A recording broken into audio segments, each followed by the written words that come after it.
This is the August 8th, 2023 meeting of the Jefferson City Board of Adjustment. My name is Drew Hake. I am the chair of this board. I would like to introduce the members present. Mr. Crabtree. Present. Let's see. Katie's not here. Roy Michael. Here. Michael Eichner. Here. And Jay Seaver. Here. Okay. Our council liaison, Ms. Weissman, is not present. She'll be here in a little bit. Staff members, if you'd be so kind, please introduce yourselves. Courtney Bliss, City Planner. Eric Barron, Planning Manager. Don Fontana, the Floodplain Administrator. Brian Woolman, City Attorney. Sean McCall, Associate City Attorney. Thank you. Cliff Smith, Director and Protection. Well, I'm glad you hopped up. I didn't see you back there. Thank you.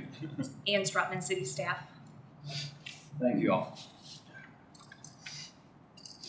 Missouri law requires at least 4 affirmative votes to be cast for the approval of any official matter before this board. Alternates may be designated to vote upon the absence or disqualification of any of the regular members. A quorum of 4 members or alternate is necessary to conduct business. I declare that a quorum is present. Our regular members that are absent, Ms. Katie Lacey and Brad Schaefer. Are there any members who wish to disqualify themselves from voting on this agenda item for any reason? Seeing none.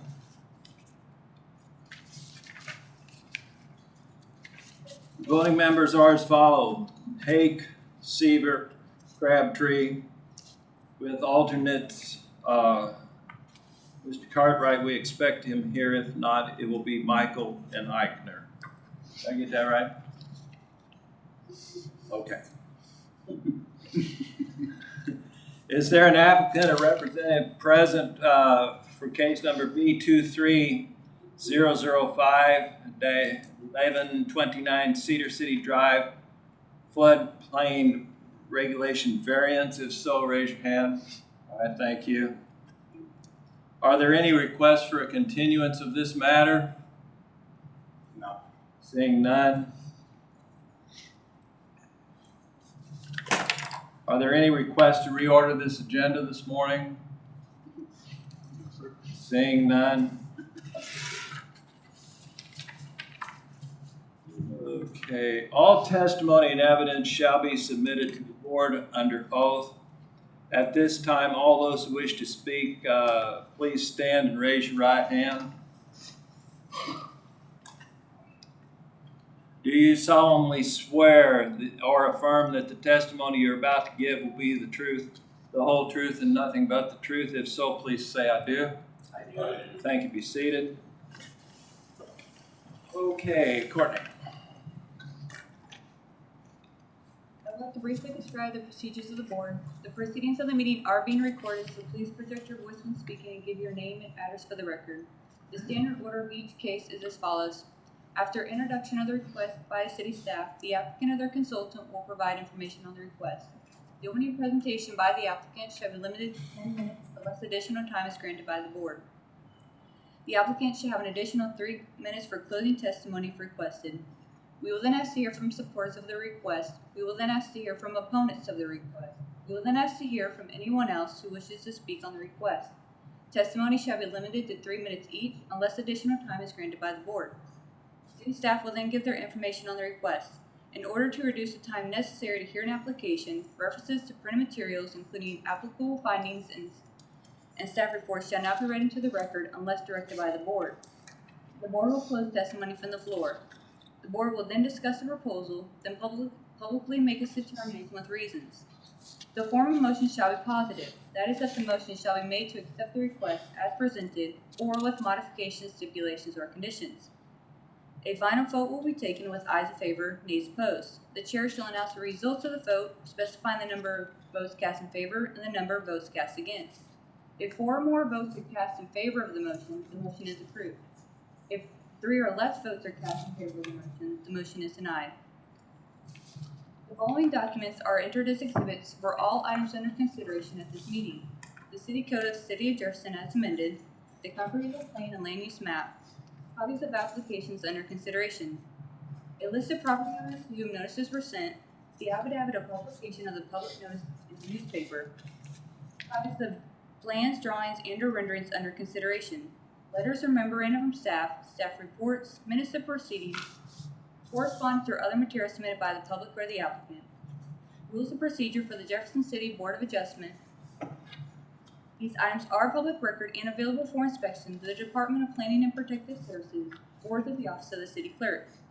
Please be advised that any items that are presented, distributed, or otherwise received pertaining to the case under consideration become the property of the board. This includes any photographs, drawings, petitions, and letters. Thank you, Mr. Chair. Thank you.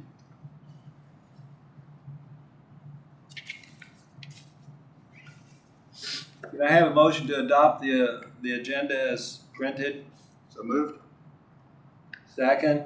Second. Thank you, Vic. All in favor say aye. Aye. Opposed? Motion carries.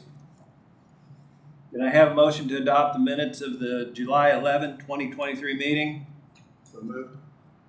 Second? Second. Gotcha. All in favor say aye. Aye. Opposed? Hearing none, motion carries. Have we any correspondence to this matter this morning? No. Thank you.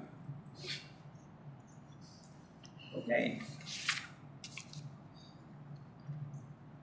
Case number B23005, 1129 Cedar City Drive.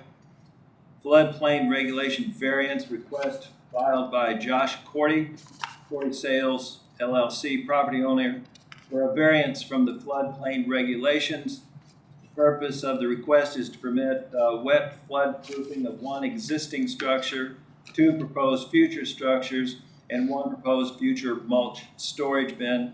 The property is located 115 feet west of the intersection of Oil Well Road and Cedar City Drive, and is described as part of Section 9, Township 44 North, Range 11 West in the City of Jefferson, County of Callaway, Missouri. Courtney? This property is highlighted in blue and screen and is zoned M1 light industrial. Surrounding zoning includes M1 light industrial to the north and PUD slightly to the north and east, and then also M1 light industrial to the east. Residential zoning is to the south, and then as well as to the west, and there being the city property or the city boundary line on the west there, as well as Turkey Creek. This property again is highlighted in blue there, and there shows some more details about the site as far as the flood zone that's in floodway, and then also contour lines. So again, this is for a floodplain variance, and with us is the floodplain administrator, Don Fontana, so I'll pass it over to him for more introductory details. Good morning. Morning. Earlier this spring, the city noticed that a structure had been constructed on this site without, we hadn't received a floodplain development permit request, and then it would have, through that process, we would have advised them that they would have needed to get a request of variance in order to construct the building. So the only answer, or the only thing I could tell the owner was that the structure had to come down unless they saw the variance. Over the course of discussion, Mr. Cordy said that he had other structures in the future that he was considering, and so I suggested that he just include everything on this variance request, and then we can address it, or you can address it, and we can move on with it. The structure that was constructed, and I don't know if okay. I'm just going to point to this screen if that's okay. The structure that was constructed is this one here. Just a moment. Would it be convenient for you to move to the center here where we can see? Oh, I'm sorry. Thank you. Yeah. So the structure that was constructed with that approval was this one.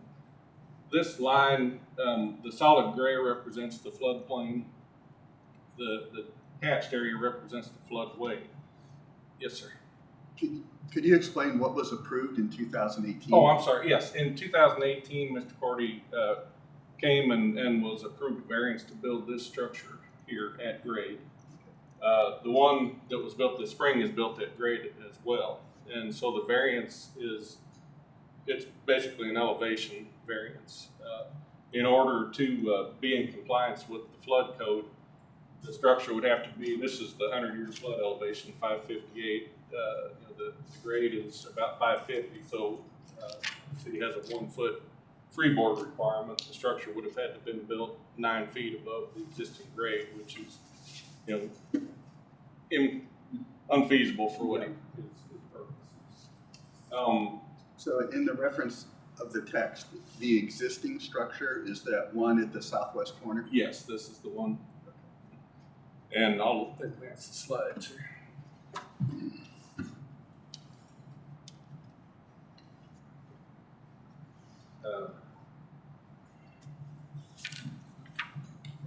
So Mr. Cordy is proposing at some point to build another structure similar to the one that was granted variance in 2018, further to the south. A carport on skids to the north of this, and some mulch storage bins along the southern property line. And so this was the site plan that was developed to show all the proposed work. And Don, all these structures will be wet-proofed? Yeah, wet flood proofed. And maybe you could explain that allows the water to flow through when there's a flood. Correct. Yeah. It allows the water to equalize and not put hydrostatic pressure on the structure and collapse it. And is that, not too long ago, we reviewed requests for a hangar, and there's been a lot of hangar development. Is that similar to the airport? The airport structures had flood vents installed. Mm-hmm. This proposal, the existing building, and I've got a picture of it. It is built out of the concrete bunker blocks that you see at Cole County Industries, and it's on a concrete footing, and it's got buttresses along the walls. So the water would enter on the whole easterly wall is open. The water would enter there. There would be no flood vents on the existing structure. On the proposed, this proposed structure would be similar to the one that was built in 2018, where the metal would be up above the grade. There would just be posts in the ground. Okay. And the mulch bin would be, the water would flow in through it'd be made out of bunker blocks as well, so that they're very heavy. And the carport on skids would be basically posts attached to skids. Is water displacement a concern? Not for this variance. Okay. Yeah. All this variance is related to is just an elevation. You would be saying that you either approve or deny building it at grade as opposed to raising it 9 feet. And then FEMA allows this type of wet proof, just from what I could read. FEMA. The accessory building definition is in question? Right. And that's due to size? Yes. And how does, I know agricultural buildings can be this or bigger and they're permitted, but explain the accessory. So an accessory structure in our code allows for wet flood proofing a structure up to 400 square feet. These are considerably larger than 400 square feet. And is that a city of Jefferson code, or is that a federal requirement? This is based on the NFIP requirements, but yeah, the city adopted the code. But if this was defined as agricultural, there'd be no issue. No, he would still have to request a variance. Right, but the size restriction. Oh, I'm sorry. Yes. Thank you. So advance the slide again. Yeah. So this picture just shows how the existing structure is constructed, and it's very substantial. And Mr. Cordy can describe the size of the footings, but it does not have the flood vents but, you know, the water would just flow in through the. In this picture is which building? This is the what I call the existing building. Okay. This is the building in question? Correct. Okay. So, And the 93 flood level would be where on that block? Way up there. yeah, it's, Could be. yeah, I believe it would have been about 11 feet. Okay. So,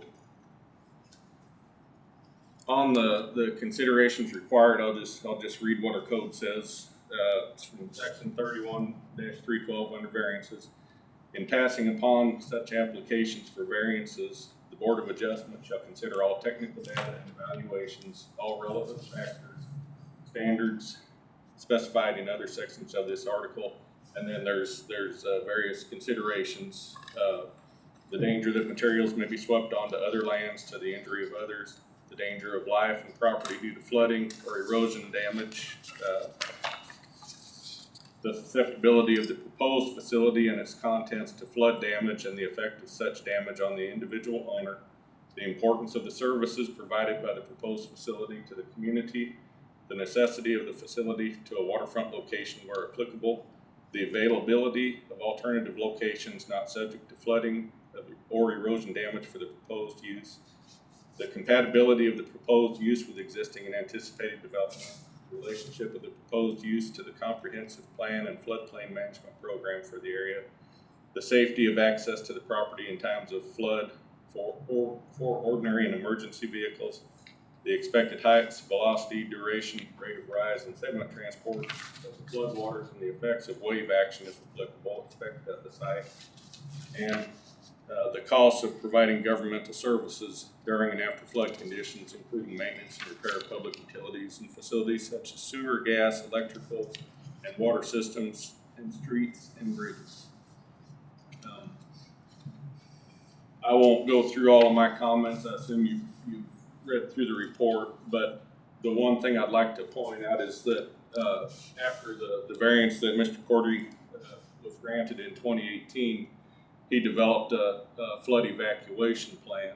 In 2019, we had a flood, and he followed the plan. Everything went, as he proposed it. There were no issues. If this variance is approved, we would request that the flood evacuation plan be updated, and then if in the future, if the proposed structures are built, we would want another update. And this is unrelated to the what you would be voting on, but since it's in the floodway, Mr. Cordy's engineer would have to certify that there would be no increase to the 100-year flood elevation from the displacement of the proposed and existing structures. Excuse me. So with that, if you have any other questions, I'll be happy to answer them. Any other questions? What, could you explain that again, that last part, you said that the engineer certifies to something? Yeah. Explain what that was again. Okay. So the area that's in the hatched area, this is the regulatory floodway, and so the code says that a structure cannot increase the elevation of the 100-year flood in that area. So it's basically, the walls, you saw how thick the blocks are on those walls. They displace a certain amount of water. So Mr. Cordy's engineer will go through and do a little bit of a study. This is pretty minimal compared to, the floodway is so broad in this area. It would be a very minimal increase, but typically the way on smaller sites that engineers have certified to a no-rise certificate is they've removed a certain amount of material to offset the volume of whatever structure would be added. So this is equal conveyance. Right now it's this, you build a structure and the water will come up. Yeah. And what you're going to do is remove material somewhere else so the water comes back Yeah, out. that's one way to do it. There may be other ways that So does that answer? Thank you. Thank you.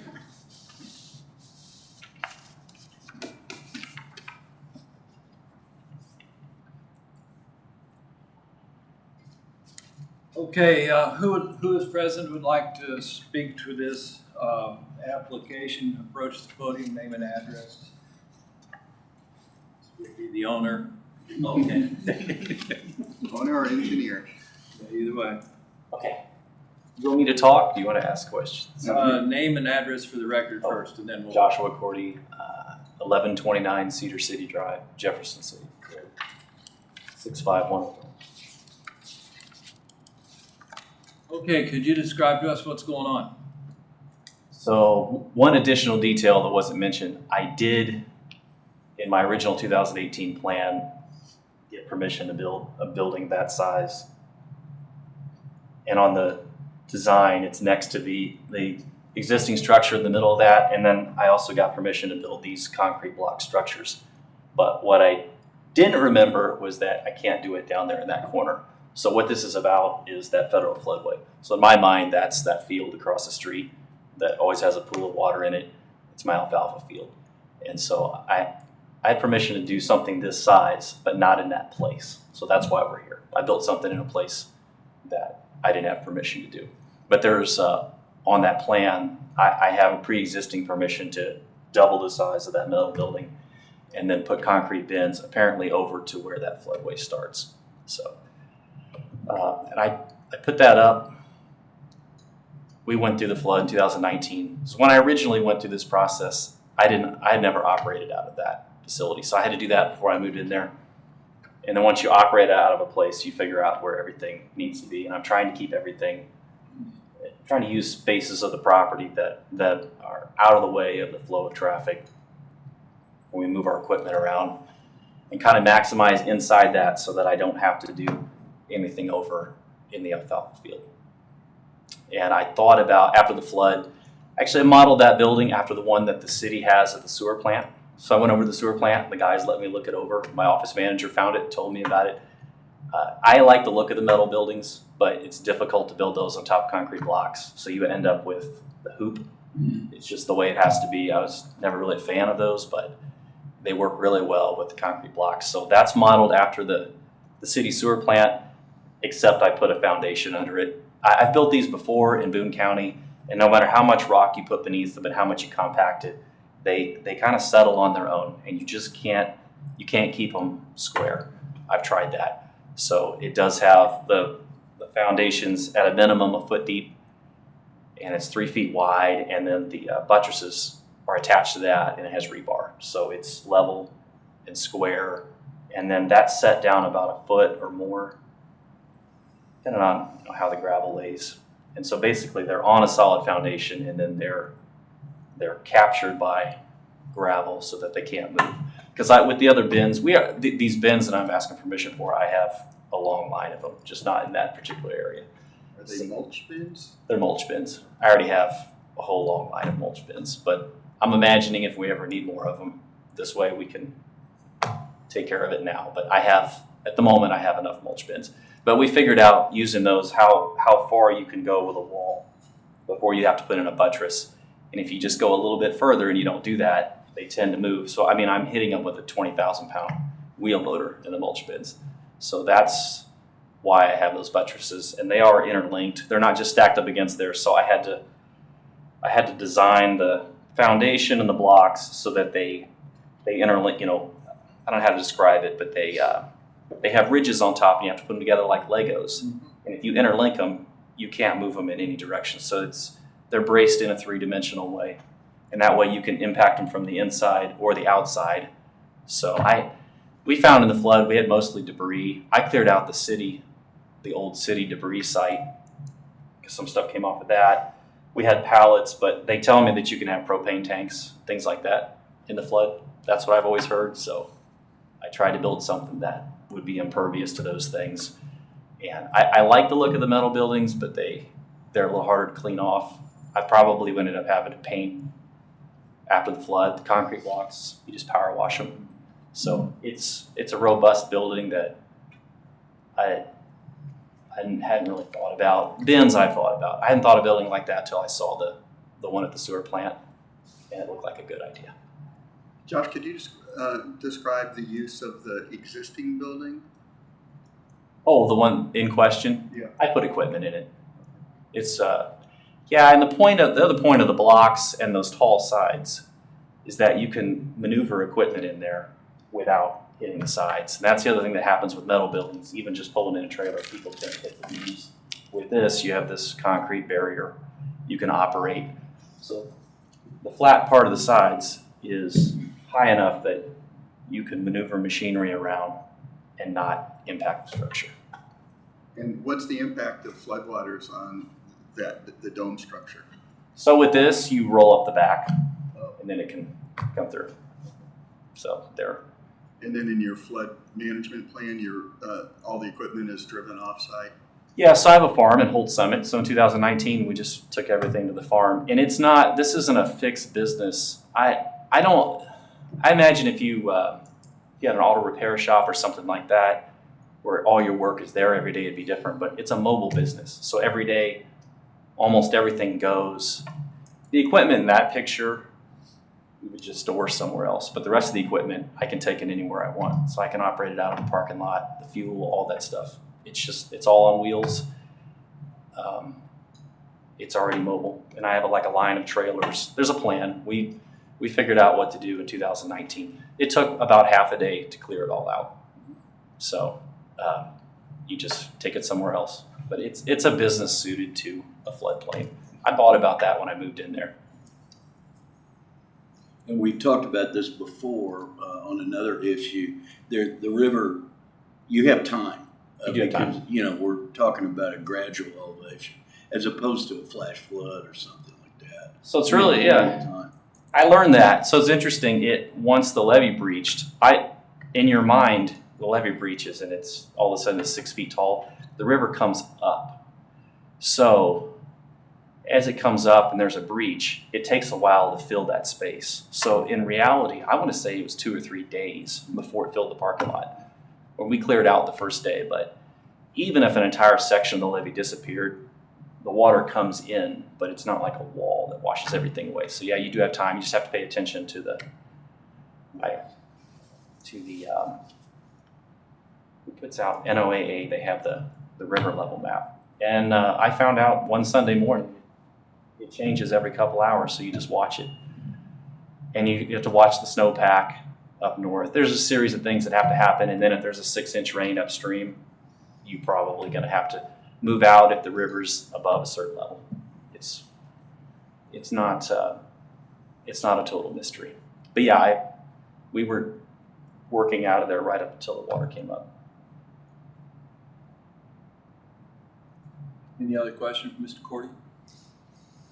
I don't have any. Okay, thank you. Is there anyone present who wishes to speak in favor of this request? If so, approach the podium, give your name and address for the record. Could we call on the engineer? Oh, I didn't realize you. My name is You need to Kyle. speak up a little bit louder. My name is Kyle Pocek. I'm with 4 Points Land Surveying and Engineering, 17 Northport Plaza, Hannibal, Missouri.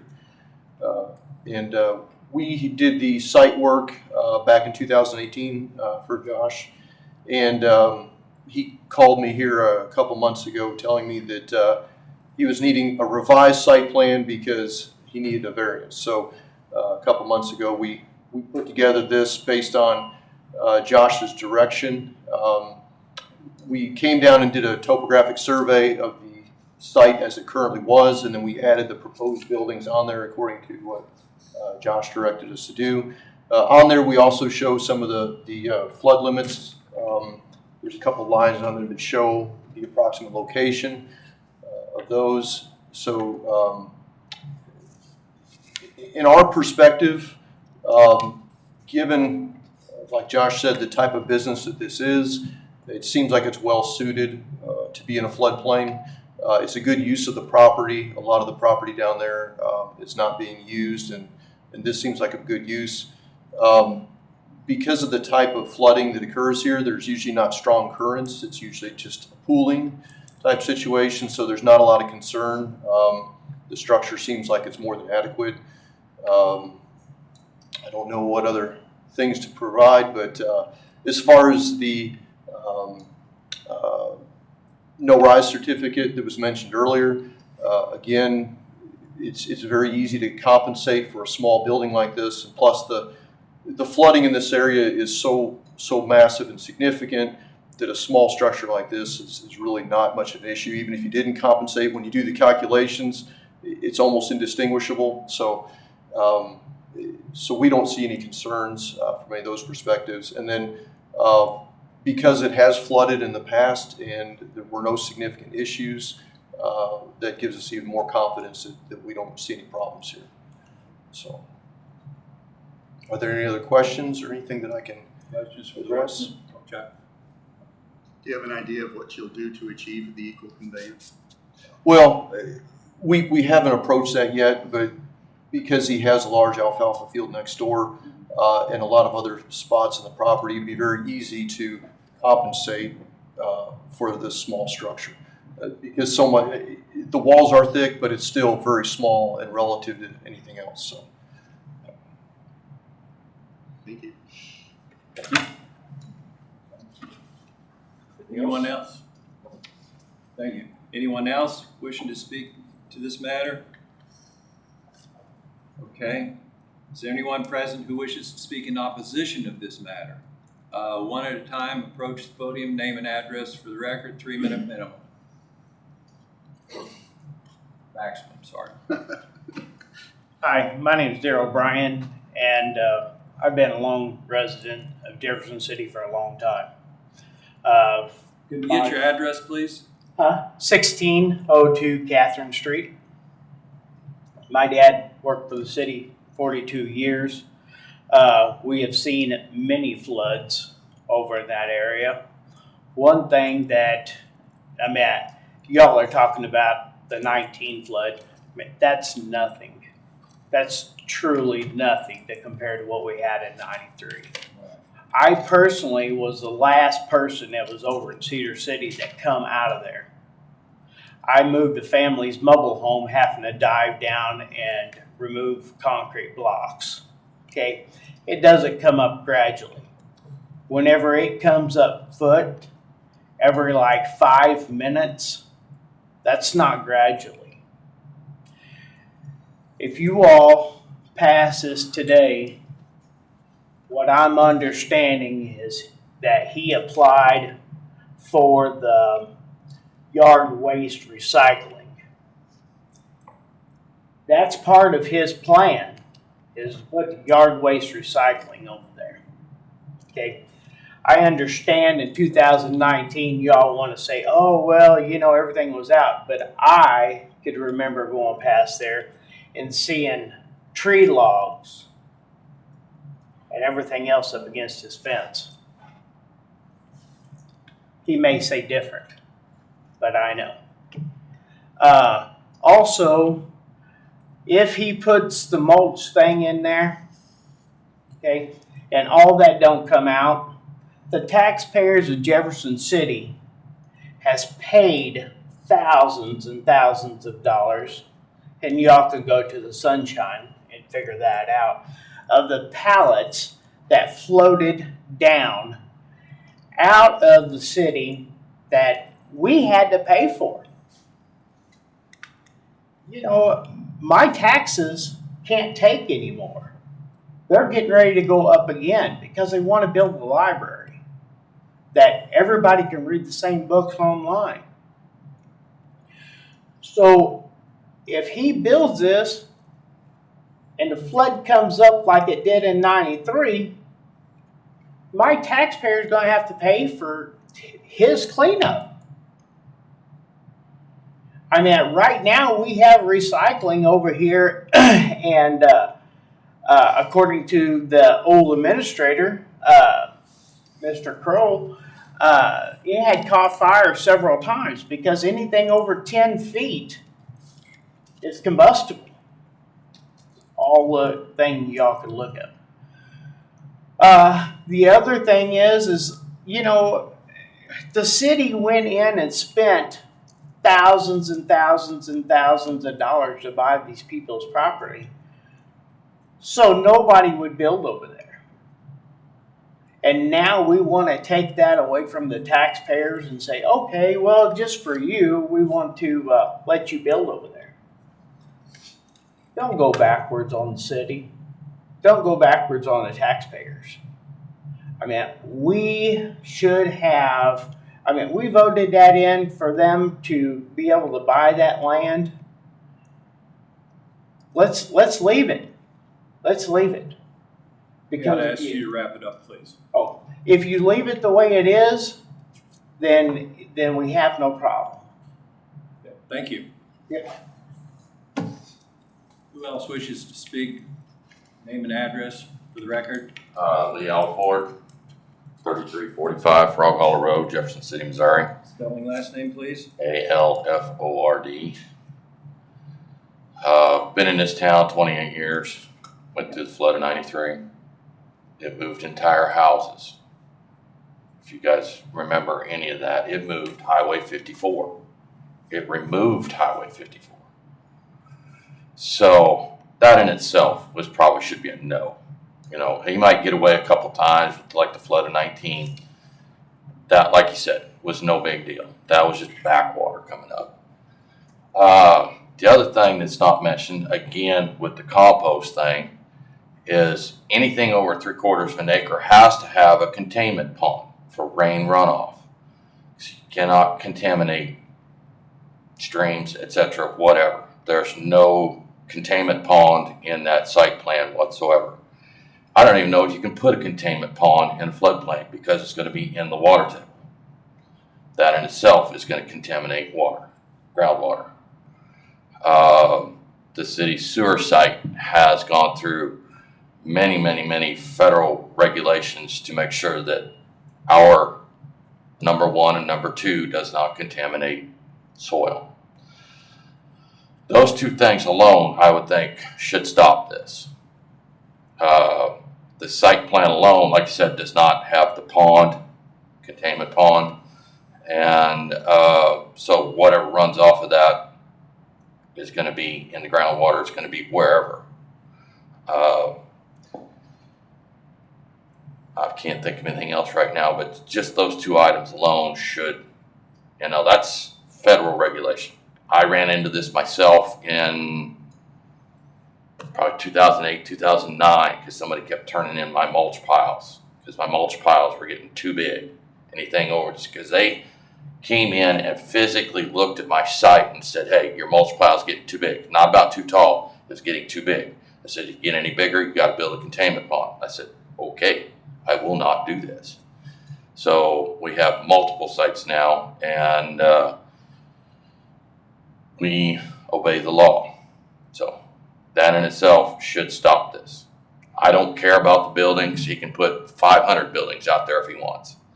But it's about the mulch.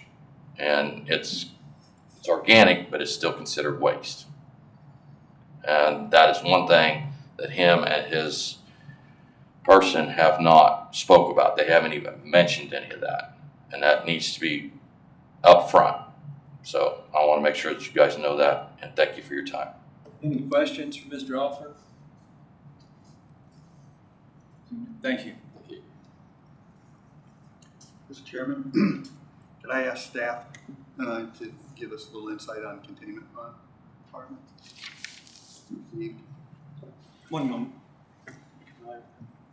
While we're at that conference, So, what's before the Board of Adjustment is floodplain variance. If there's some sort of site feature that's required, I believe that would be something that would be picked up during a site plan review process. Typically, those reviews, items such as stormwater quality and stormwater quantity are reviewed by the Public Works Department Engineering Division Review. So it's a standard thing. It's an administrative review process that's conducted.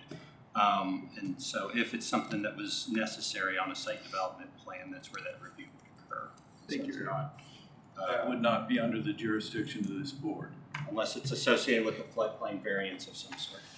And this variance is associated with the structure zone. Okay, Very thank you. Is there anyone else who wishes to speak in regard to this request for any reason? Seeing none, Ms. Courtney, report. There isn't much to go over with zoning, so I'm gonna go ahead and pass it over to the floodplain administrator for his report on the floodplain regulations as it pertains to the floodplain variance. I really have nothing more to add. So I'll just point out, very similar to zoning code variances, there's a list of items for consideration. Those are contained in your staff report. Don went through that, then you did read that information is contained there. Also, the applicant, I believe, had responded to those items within the application materials as well. So that information is there for you as well. Happy to answer any other questions you may have. Okay, thank you. Yeah, Jake. So as you said, the issue before the board is simply the variance on the structure itself, the structure in question. Are we also talking about future structures and their uses, or just simply the structures themselves? We're not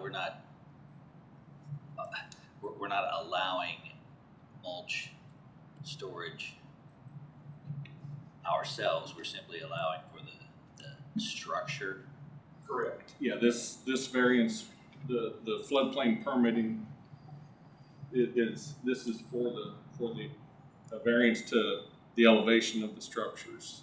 This isn't about the use of the property. And that's governed by a whole totally different. So the use of the property is governed by the zoning code. And back in 2018, at the same time that the applicant appeared in front of the Board of Adjustment for a floodplain variance at that time, basically the same time, went through the zoning process to establish this site as a compost site, including outdoor storage, and was approved through that process. And so, no, the use is governed by zoning and that process. And again, if we were to approve this, it's not to allow for mulch storage, it's simply to allow for a structure that could be used for that. Correct. Just a point of clarification, this is, just a moment, I didn't see your hand. This is site inclusive for future structures, is my understanding. What do you mean site inclusive? All of the property that this gentleman occupies. It's to permit the future construction of 3 proposed structures as wet-proof. Yeah, so 3 buildings as shown on the site plan. 3, oh, Specific request is. so any, as a point of clarification, any future construction above and beyond this 3 has to come back to us. Well, it has to get approved. So that's my understanding is the way the floodplain variances work. We've processed multiple floodplain variances for hangars out at the airport because in addition to a hangar, it kind of triggers a new process. You cannot necessarily give a blanket approval for a property. I just wanted It's not to something that FEMA is receptive to. avoid any future confusion. Okay, you clear? Mm-hmm. Sir, did you have something? Yeah, I mean, he's the one that stated. Is this a rebuttal or is this a support statement? No, it's a rebuttal. I think I'm going to deny that for. Is legal okay with that? Generally, it's better practice to allow. Okay, I rescind it. Come ahead. Remember, 3 minutes. Well, he's the one that stated that he was going to put mulch there.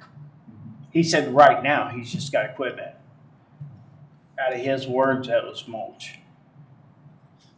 So I want y'all to remember that.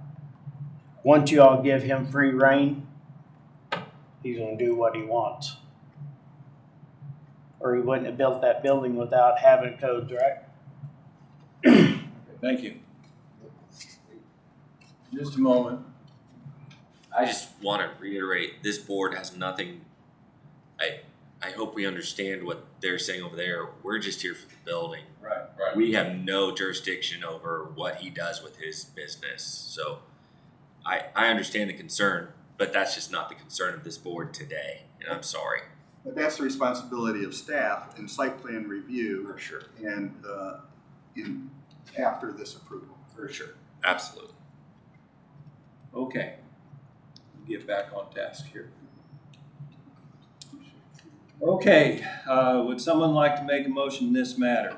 Yes, sir. And just so the audience knows, I'm required to make this as a recommendation, and the vote will dictate whether that is approved. Yes. So in regarding to case number B23005 or 1129 Cedar City Drive, request for a variance from floodplain regulations by Cordy Sales LLC. The variance is for floodplain regulations for the purpose of allowing an existing structure to remain and to permit future construction of 3 proposed structures, all as wet flood-proof structures. And we'll need to add way the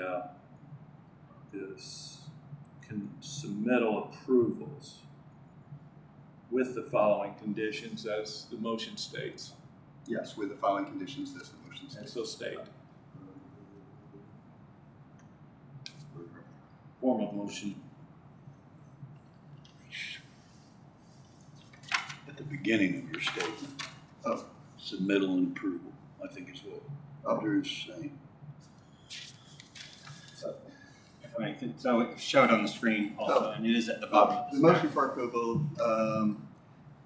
for submittal and approval of a sealed no-rise certificate for any structure associated with this variance within the regulatory floodway and submittal of a revised flood evacuation plan. Sorry, I didn't turn around. Thank you. Is there a second? Mr. Chair, if I may, for the benefit of everyone, just to clarify. And so that was a motion for approval. For approval. With those 2 conditions, which are standard, I'll call them standard conditions that have been attached to floodplain variance requests within the airport and the Missouri River floodplain. And so any submittal of any required engineering documents and submittal, or in this case, updating the flood evacuation plan. Thank you. Thank you, Eric. Any discussion? The chair recognizes that this may have simply been a result of some confusion back down the way, which happened, and regrettably. However, your efforts to mitigate the situation, I appreciate your efforts to present a very, very good case to us. I also appreciate. So that's about what I got to say. Anybody else got anything to say? I think that we've studied the floodplain management issues in previous requests, and I think this is consistent with the votes that we've taken in the past. And I hope we've made it very, very clear as to what this encompasses. Okay. With that being, roll call, please. Hank, Aye. Crabtree, Aye. Seaver, Aye. Michael, Aye. Eichner. Aye. Motion passes. Motion carries. You won and we're done. Thanks, sir. Mr. Pocek, I want to speak with you out in the hallway, please. Any other business for this board? No, sir, we have nothing else on the agenda. It's been a nice summer. It has, hasn't it? I'm not aware of anything that's been submitted yet for next month, but I think there's still a bit of time for that. If anything comes in. you all for your service. Thank you, Courtney, for relocating. It made a big difference to me. There is a dead zone there, and I wonder, were you able to hear Mr. Fontana Yes. as he was sitting right there? He projected well. I think there is a bit of a dead zone right underneath that side of the table. So I thought you just said it. my voice better? Yeah. I thought you just had a Much more clear, I like that. And I think moving just further away from the corner is the magic. Plus, I think you, unless it was just a movement. No, I tried a little harder. She's just trying to get away from Eric. So now you have excuse, Courtney, not to talk. Yeah, my voice. Okay, this meeting is adjourned. Thank you all for your service. Yeah. Okay. So no meeting